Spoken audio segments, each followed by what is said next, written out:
protest leader and some of the protesters feel more and more disillusioned by the system. And I think the government really needed to respond, and it's wasted a number of opportunities to try to restore order. So there is no recognition or any sincerity in accepting that the protesters had a valid point. But does that justify a movement to overthrow an elected government? Look, people demand resignations.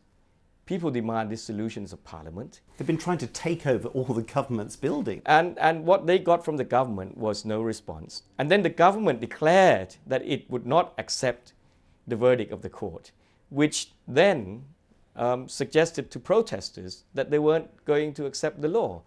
So they put the country into the position where there are now sort of cycles of arguments against each other, and none of them appears to now recognize that the other side is respecting the law or not.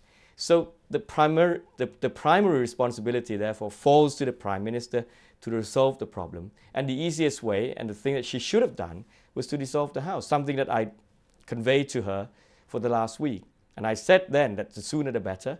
She's left it late. Now that violence broke out, losses have happened, it makes it much more difficult now to find a solution. Aren't you ashamed, though, as the country's oldest democratic party, to be openly backing a movement which genuinely says we don't believe in democracy anymore? No, we don't say we don't believe in democracy. But this movement does. We only say we protect the rights of the people according to the Constitution.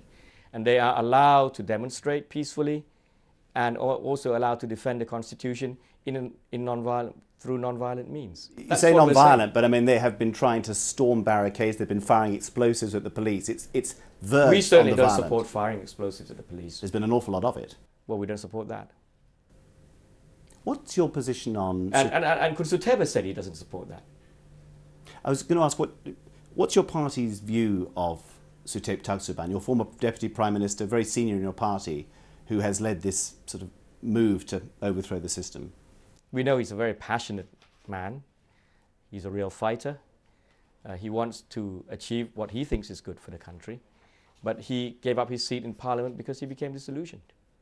He's not exactly a poster child for an anti-corruption campaign, though, is he?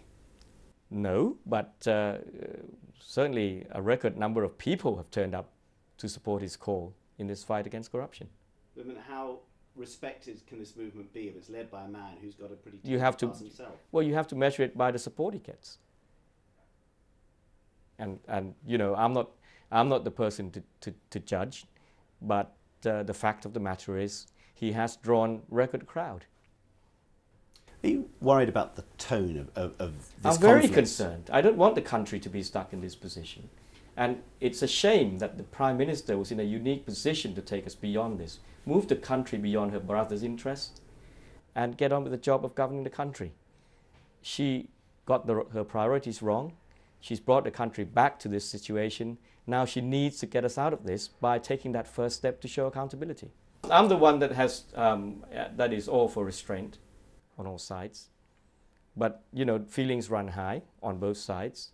And our job is to defuse the situation. The person that can defuse the situation best is the Prime Minister by taking that first step of showing regret and responsibility for what she's done.